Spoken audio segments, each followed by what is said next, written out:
Kamusta sa laog? Kumusta ka to? Ayos lang.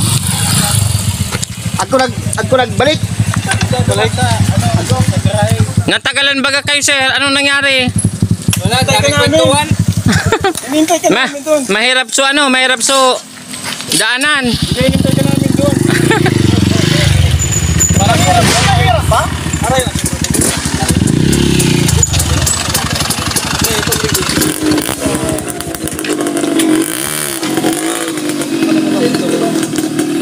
Ayan guys, yung mga kaibigan natin guys, oh, putikan yung kanilang mga motor. Pagod na pagod, ang hirap ng pinagdaanan nila guys doon sa loob. Walang pagod, walang pagod. Guys, oh, ganito. Hirap ba? Ganito guys, katatag yung yung tinawagan Trails Group. Oh. Ito pala yung dumayo. Easy lang pala guys sa kanila. Pala aga-aga nila. Walang mga kapaguran ito guys, so kita mo. May nagali pa na tulo. Pinauli ni Phil. Si Kuya Bobby Matrain pa da ka mo sa ito boss. sa San Rafael.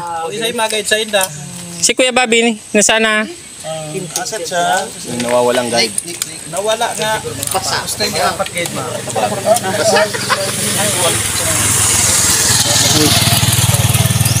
Kaya ay purikin na. Putan mo ano? I-double na lang. I-double ko na lang. Tapos Ayan guys, oh.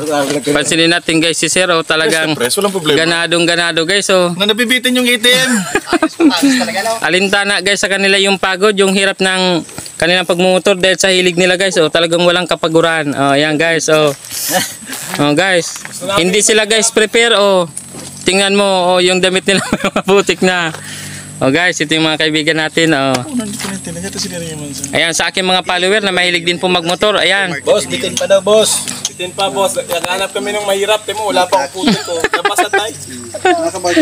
Ito si Sir, kamustahin natin. Parang hinakot ni Sir yung mga balagon yung yung motor niya, punong-puno na ng saging. Ganyan talaga guys, pag hilig mo talaga yung isang bagay, yung ginagawa mo talagang hindi ka mananawa. Oh. Ayan guys. May ibang color sana. Red lang. Ano na nga ni? Gaspag na?